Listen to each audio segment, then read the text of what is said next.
What's up, everybody? This is Zach from Under Center. It's just going to be me today, coming at you guys with a week one start versus sit video on football eve. This is the toughest night to sleep of the year, of the calendar year, at least speaking for me. We got Eagles Cowboys tomorrow. Super excited for that game. Super excited just to have football back. At this point, you've seen our RB rankings video. You've seen our wide receiver rankings video. Most of you have drafted, if not are drafted today, I hope, and are ready to kind of kick it into high gear. Now that you have your teams drafted, I'm going to give you a couple of my favorite starts and sits at every position this week. I know we don't have a formal video for quarterbacks and tight ends preseason rankings, but we do have our rankings available to you. Why, when I post this video, they will be in the description, they will be in the bio. You'll have our top 20 QBs, top 20 tight ends, super flex format, PPR format, everything. So kind of kick it into week one. We got a lot of fun games this weekend. I'm going to run through a couple of running back starts and sits first, then we'll get into wide receivers, a couple of quarterbacks, tight ends, etc. I just want to preface before I get into this that I'm not going to sit here and tell you Christian McCaffrey is a great start against Seattle. That's a start. You guys have our rankings. You guys know, like, for the most part, top 10, even towards top 15 running backs in our rankings, wide receivers in our rankings. Those are, set it and forget it lineup blocks every week. You don't need me to tell you need to start Bijan Robinson against Tampa Bay, or Bucky Irving against Atlanta, or Christian McCaffrey, or even Genty. Like, these guys are, first round, second round guys. In fantasy drafts, you don't, it's a waste of time for me to be like, oh, that's a good matchup. Every matchup's a matchup. If it's good or not, you're starting that guy. So these are going to be kind of like fringe flex guys, and I think that's where I've struggled in the past the most, making those decisions. This hopefully will be of use and helpful for you guys. So coming in first here at running back, I'm going to have Alvin Kamara as a start against Arizona. And if you drafted Kamara, you understand, just like I do, just like everyone who follows football and followed it last year, that the Saints offense is going to be pretty bad. Probably the worst offense in the league in terms of output every week. So if you drafted Kamara, you're definitely going to start him against weak defenses if you're going to start him at all. And Arizona did make a little bit of improvements at defense in the offseason. They drafted defense. But I do think the receiving floor that Kamara gives you will make him a fine start here at flex against Arizona. If you're not in PPR, it's going to be more of a fringe start rather than a complete start. But if you have him in PPR, you're starting against the Cardinals. Again, they're going to be trailing a lot in games, and he's going to be on the field in third downs. He's going to be an ultimate safety valve for Rattler and Shuhu. And I know Rattler, I believe Rattler's starting, but again, this offense is going to be a slow-moving boat. And the only person who's really going to be the engine is Alvin Kamara. And against a weaker Cardinals team, defense specifically, you're going to start Alvin Kamara here at flex, especially if you drafted him in the 4th and 5th round. Moving on to a sit, we have Breece Hall against Pittsburgh as a sit here. Just saw the injury to Elijah Vera Tucker. You hate to see that if you're a Jets fan. The Jets already have a really tough matchup as it is as an offense against Pittsburgh. And with the emerging Braylon Allen, Breece Hall week one against Pittsburgh, if you have other options, especially in PPR, a receiver or someone else, I would lean away from Breece Hall this week. You're really, really banking on him touching pay dirt. This is going to be a lower scoring game according to Vegas. We don't know how the Jets offense is going to be in terms of efficiency, how many first downs they're going to pick up, how long their drives are going to be. Justin Fields has looked great in preseason, and I understand this is a little bit of a revenge game against his former team last year, but the Pittsburgh defense is very stingy. We're going to talk about him again when you talk about wide receiver, start versus sit. If you have other options, I would lean there. Breece Hall is just someone for me that you're really banking on the big play. If he's not going to touch pay dirt, Braylon Allen's going to get, a bunch of carries, and if the Jets offense is scoring 14 points, a sub 20 points, the ceiling for Breece Hall is low.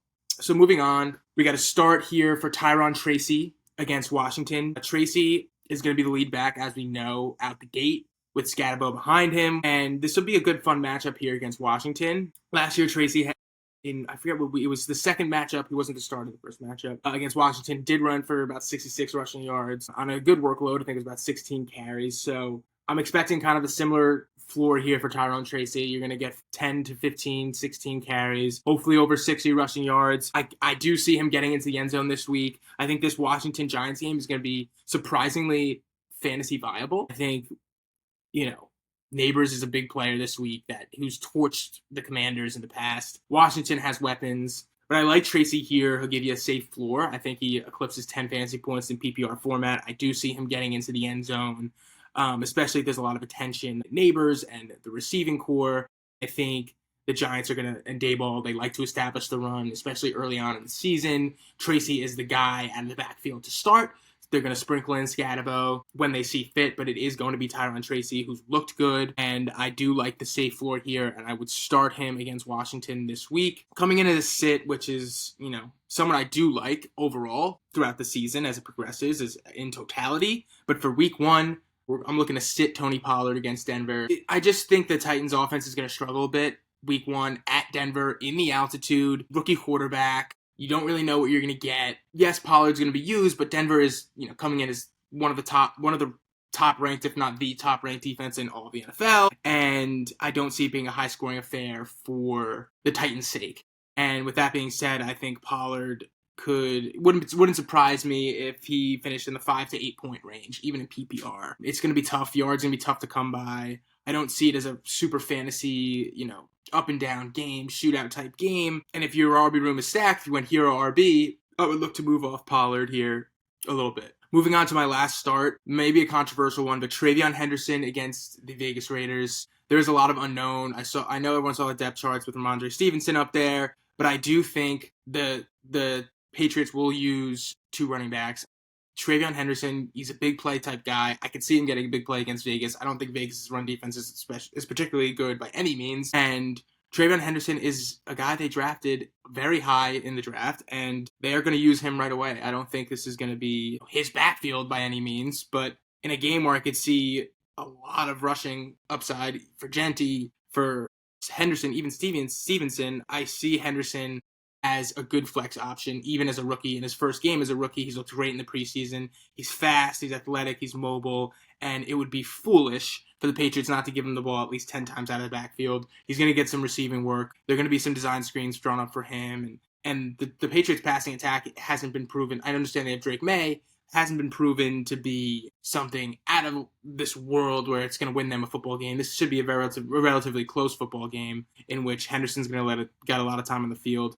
Ramondre Stevenson is questionable. He's likely going to play, but any discomfort, re-injury for Ramondre Stevenson just leads to more work for TreVeyon Henderson. If you have TreVeyon Henderson on your fantasy team, if you drafted recently, you likely paid the price for him because he has shot up boards and into the fourth round. So if you have TreVeyon Henderson as a fourth round pick, well, you really can't sit him, right? So that's how I'm kind of viewing TreVeyon Henderson. If you have him, you have to start him because you put so much capital into him in terms of your team. I doubt you have a better option. And he has the ability to break away and give you a big play. My last sit is going to be Bill Merritt, Krosky Merritt, here for Washington for obvious reasons. I know I said the Washington-New York Giants game can be good for fantasy purposes, but with Eckler being atop of the depth chart here, I'm just a little nervous to see how they're going to use Bill Merritt, and for that reason, he's going to be a sit for me. I'd like to kind of wait and see with a player like this. I do believe he's a good talent, and I do believe he's going to earn his share in this offense. But with Jaden's rushing ability, Eckler being a vet there, I'm a little hesitant to, give him a full go week one. I think it's a good draft pick if you got him late, post 8th, 9th round, but it's a wait and see for me here, given the circumstances in Washington. I don't know how they're going to use him. And in PPR, if they go to Eckler and Gibson, your ceiling's capped, right? Because he's going to really only be, a spot carry type guy. And I just need to see how they're going to utilize him before I could just throw him in my lineup. Even in deeper leagues, like if you have a 12-team league, I'd still get off Merritt here. He looks good in the preseason, but it's, with multiple running backs ahead of him, a running quarterback ahead of him, obviously starting in Jaden Daniels, it's just... And the Giants' defense is going to surprise people a little bit as a solid defense this year. So those are kind of my running back starts and sits. Some are fringe flex players. Others are I was probably starting them anyway. But moving on to wide receiver, my big start this week, Rome Odunze against Minnesota on Monday Night Football. Ben Johnson has been working with this offense all offseason and in camp. And the connection between Caleb Williams and Rome Odunze is going to be a big one this year. I love Rome Odunze this year. I love Rome Odunze week one. I think that Caleb's going to be better. I think they needed a new OC. The O-line's a little bit better. Keenan Allen's gone. His 750 yards and however many targets he got are gone. Rome Odunze is going to have a nice sophomore bounce back year here. Minnesota secondary, one of the I would say one of the worst, not the worst, but on the bottom tier of NFL secondaries here. This game has potential to be a pretty nice shootout game, a good fantasy game.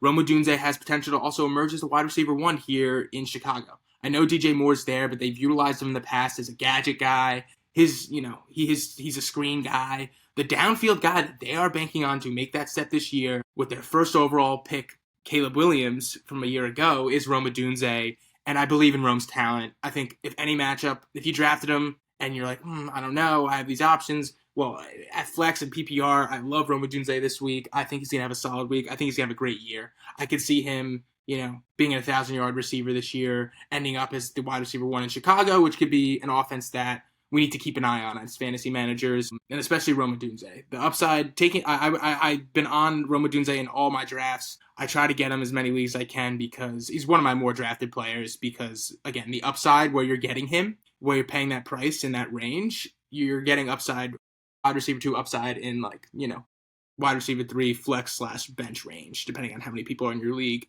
So I love Rome Odunze this week. Another guy I love throughout the season, but is a sit for me this week, similar to Pollard, is Calvin Ridley against Denver for similar reasons. Cam Ward, I think he's going to be fine. I think he's going to elevate that offense as a whole. But week 1 at Denver, place is going to be buzzing. It's just a really tough matchup for a rookie quarterback, and it's an even tougher matchup for a guy in Calvin Ridley who's a super talented receiver, great route runner, has had multiple 1,000-yard receiving seasons in a row after coming back from suspension. He's facing the best cornerback in football in Patrick Surtain week 1 on the road. It's just, as much as I love Calvin Ridley, and I know Jack and I have spoke about him in previous videos, week 1 against Pat Surtain, against this defense, his ceiling is really, really, really low. And I think his floor could be really, really, really low. Pat Surtain didn't really give up 100 yards receiving, or didn't really give up any good fantasy games last season, maybe outside of Jamar Chase. So it's just someone I like to avoid if I can, especially at home. Defense can be really good. I could see the Broncos just, kind of coasting in this game. And even in a game that could be potentially a good game script for Ridley here, I'd rather stay off of him against Pat Surtain, unless, they're up so many points that Pat Surtain isn't even in the game anymore, which I don't see happening. I'm going to stay off Calvin Ridley here, week 1. Moving on to a start, Marvin Harrison Jr. against the Saints. Love Marv. My issue with Marv is that we need to see the targets result into receptions and consistency last year. They need to get him involved. He put on a lot of size in the offseason, but I wouldn't be surprised if Kyler and Marv look a lot better this year. I know a lot of other people are hesitant, have him on the do not draft lists, but again, this is a guy you're going to get as a wide receiver 2 that can give you low-end wide receiver 1 upside. This isn't an offense that he has significant competition in, right? I mean, Trey McBride is going to get his, which we know, but this could be a really, really, really elite tight end wide receiver duo in Arizona. And if you have Marvin Harrison Jr., well, you're definitely going to start him against New Orleans. New Orleans isn't a fantastic defense by any means, and I can see Marv having a nice game here week 1, and it's been kind of quiet this offseason. He's kind of just been putting in the work, and I believed in the talent last year, and I still believe in his talent. He's one of the most talented receivers in the league, and I think year 2, they're going to unlock him a little bit. It's not going to be worse than year 1, and he was almost a 900-yard receiver last year. This is a positive matchup against the Saints. I would start Marvin Harrison Jr. this year. Flex, wide receiver 2, however you see fit. A sit for me this week is going to be coming out of this Jets-Pittsburgh game again. I'm not a Jets hater. I drafted a lot of Breece Hall last year and it burned me, but Garrett Wilson here against Pitt. The secondary for Pittsburgh definitely got upgraded this season with picking up Jalen Ramsey. Joey Porter's still there. Even on off snaps, it's going to be tough for Garrett Wilson. We don't know how much the Jets are going to throw the ball. Justin Fields hasn't really supported a crazy, crazy, crazy valuable wide receiver in terms of fantasy, and this is going to be a really, really rough matchup for Wilson. Garrett Wilson, again, as a whole, fantastic receiver. One of the best, I think one of the most underrated receivers in the league, and they paid him this year. This offseason, the Jets did, as a top receiver in the league, in that range of CeeDee Lamb and all these guys, Jefferson. He's making big-time money. Deservedly so. But that doesn't necessarily mean he's going to get big-time volume. And I see that playing a role here. I just think this game's going to be a little more grinded out, a little slower, a lot of rushing opportunity, I guess. But not for the Jets' sake, but there's going to be just a lot of rushing in general in this game. And I just don't know how many targets Garrett Wilson's going to get. I don't know if he's going to get any or how many red zone targets. It's a tough decision because you put in 4th round capital and drafting a guy like Garrett Wilson. But with this matchup, even if you're in a 10-team league, I could see, if you have strong flex options, I would, lean on sitting him. I know Jack isn't here, but Jack's in a situation where he's going to actually sit Garrett Wilson week 1 here in our league, and he's someone who's high on Wilson. So just take that with a grain of salt. My last wide receiver start is going to be a rookie, Matthew Golden versus Detroit. This has shootout written all over it, and Matthew Golden is someone that's really exciting that can emerge as the wide receiver 1 in Green Bay. And I don't see Green Bay. I mean, obviously they have Josh Jacobs. He's gonna get his rushing workload as he's gotten in previous years, especially last year. But the Lions offense is gonna score, and that requires Packers to move the ball. They invested, a lot in Matthew Golden. I think it's going to pay dividends here. There are injuries at the receiver position with Jaden Reed, Christian Watts, a couple other guys in Green Bay. I could see Matthew Golden being, a heavy target even week 1 as a rookie. And I think in PPR, in a game like this, in a divisional game like this, where you're going to have a lot of star power and you're going to have a lot of, just with Micah Parsons being in Green Bay, this game's just going to get a lot of hype around it. And I'd love to have a piece of the action here in fantasy. And Matthew Golden's a great, if Detroit takes a bit of a lead, I know it's at home for Green Bay, Matthew Golden here is going to be the guy for Green Bay outside of Josh Jacobs. I just don't see how it wouldn't. Obviously, in the past we've seen the Packers move the ball to guys like Jaden Reed. They're missing that one. They addressed it in the offseason. This is a matchup they've circled literally the end of last year when Green Bay ended their season. This is a matchup that they are going to go after. Matthew Golden is going to be a guy that's going to be involved. He's going to get short targets that may draw up a couple plays specifically for Matthew Golden. They're going to look for him in the red zone. He's a great talent. Why not start him here week 1? You drafted him. You believe in him. Well, this is a big-time divisional matchup week 1 for you, and it's a lot of fun. My last sit at the wide receiver position is going to be Deebo Samuel against the Giants. Another wait-and-see guy for me.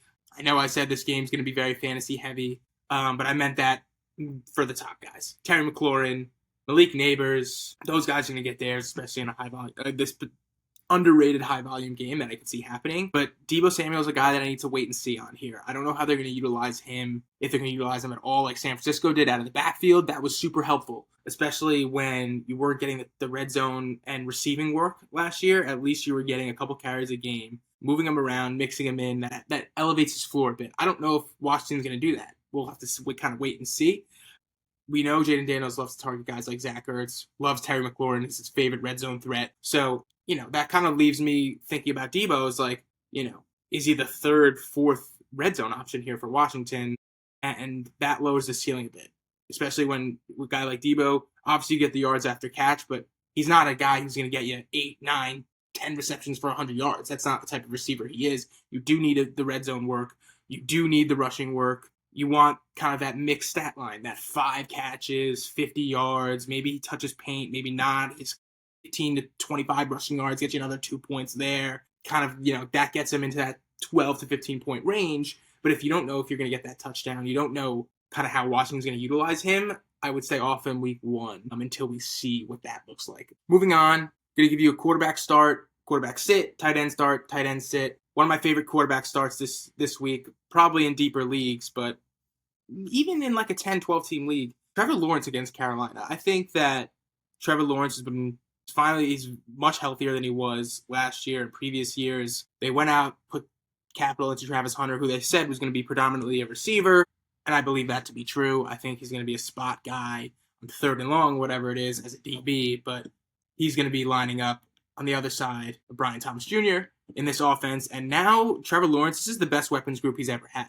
I know, and Christian Kirk's had viable seasons. Evan Ingram's looked good with Trevor Lawrence, but when Trevor Lawrence got his guy last year in Brian Thomas Jr., boy, did Brian Thomas Jr. explode. Wide receiver 4 finish in fantasy. Now he gets another guy to take a little pressure off of Brian Thomas and is a huge threat in himself in Travis Hunter. This is a soft matchup for Trevor Lawrence and the Jaguars here against Carolina, who don't have a particularly good defense. I can see Trevor Lawrence having a big fantasy week. Multiple touchdowns, could scramble a little bit, but the passing attack for Jacksonville is going to look good week 1. And I like Trevor Lawrence here as a start. Moving on to a sit, I have J.J. McCarthy against Chicago. In Chicago, again, a kind of a wait-and-see thing with J.J. McCarthy. Necessarily think Chicago is a weak secondary with Jalen Johnson shadowing Justin Jefferson here. Jordan Addison being suspended does kind of hurt JJ McCarthy a bit. I know they went out and got Adam Thielen, but I'd like to see JJ McCarthy stack some good fantasy weeks. I want to see him utilize his legs a little bit. And this is a great test for JJ McCarthy in a divisional game, in a Monday Night Football primetime game, his first ever NFL start. So I just kind of, if I'm a JJ McCarthy owner, I'm just gonna put him on the bench here. You probably have a better option at quarterback, and I'm just gonna really watch this game and see how he looks in the pocket, see how he looks in a high pressure game, in facing a hyped quarterback like Caleb Williams on Monday Night Football. Again, prime time, all eyes on him. I'm just gonna sit with my popcorn and watch him and evaluate. And that's kind of how I look at JJ McCarthy. Even if he has a decent week this week, we'll have to see next week. This is kind of a wait and see. If you draft JJ McCarthy, you want him to stack a couple good weeks, show that he's fantasy viable before you kind of throw him in there. And that's where I see JJ McCarthy, especially week 1 against Chicago. Moving on to tight end. The tight end I'd love to start this week, Evan Engram against the Titans. Sean Payton loves his tight ends. He finally got his receiving tight end in Evan Engram. Bo Nix, coming off a great rookie year. Passing attack's going to be good. Courtland Sutton, you have Courtland Sutton there, but I could see Evan Engram being the second favorite target in this offense. And Courtland Sutton is going to get the red zone looks, but in a week 1 matchup where Courtland Sutton's going to get L'Jarius Sneed if he's playing, I like Evan Engram here as a great receiving options. I think he has a high floor against Tennessee, who's not a good defense. And I think that connection between Bo Nix and Evan Engram is going to continue to grow throughout the season. But I think it's going to look good in week 1 anyway. And we've seen in the past Evan Engram be productive in fantasy seasons. And I like this offense. I like this matchup. And I like Evan Engram to have a solid week 1 at the tight end position. If you drafted him as tight end 7, tight end 8, wherever you drafted him, it's a great start. This is a start. You drafted him for matchups like this at home. First game as a Denver Bronco. It wouldn't shock me if he touched the end zone. It's very exciting for Evan Engram this year. He's going to be on a team that's going to be competitive in the AFC West.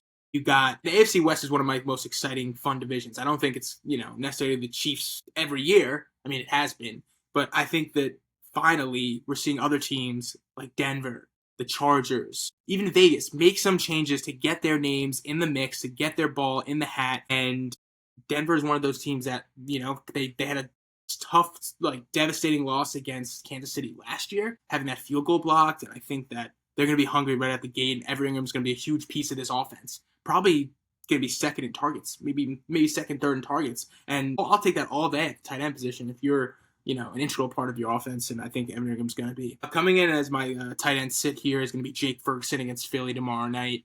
Philly, one of the better teams against tight ends. Zach Bond named team captain. Defense is just a wagon, right? Top to bottom, they're a really good defense. I understand that Dallas is going to have to throw the ball a lot, but I think predominantly, they're going to work CeeDee Lamb and George Pickens here. And in 2 games last year, Jake Ferguson averaged a measly 2 points a game against Philly in both games. So I just am staying off of Jake Ferguson this week. I have liked him in years past, but we saw last year that he wasn't the red zone target he was the year before. And if you're not getting those red zone opportunities and you're getting really 0 to 1 touchdown a season, he can't be a lineup block, especially against a really good defense he hasn't had success on yet. So I'm going to have Jake Ferguson coming as a sit here as my last start and sit for week 1. That's kind of the breakdown. Those are kind of the guys I see that are fringe. I've seen pop up as fringe decisions, guys who people aren't sure if they should start as a flex, as a tight end, as a quarterback. Again, not going to sit here and tell you should start Malik Neighbors against Washington, or you should start CeeDee Lamb against Philly. Those guys are your top 5-10 options every matchup. It doesn't freaking matter. So hopefully this was helpful for you guys. Going to have more for you before Sunday. I just wanted to get this out ahead of Thursday Night Football tomorrow on NBC, which I'm super excited about. We're going to have more season-long stuff. Jack and I are going to break down our own fantasy teams. We're going to answer some questions for you guys and a lot more. You're going to get our QB and tight end rankings, so just hang tight. We're also going to update all of these rankings throughout the year. So every week, our season-long rankings are going to be updated. So this is going to be a great tool for you guys to kind of look at when you're dealing with trades, waiver wire, stuff like that, where we value guys at that present moment in the season for the rest of the season.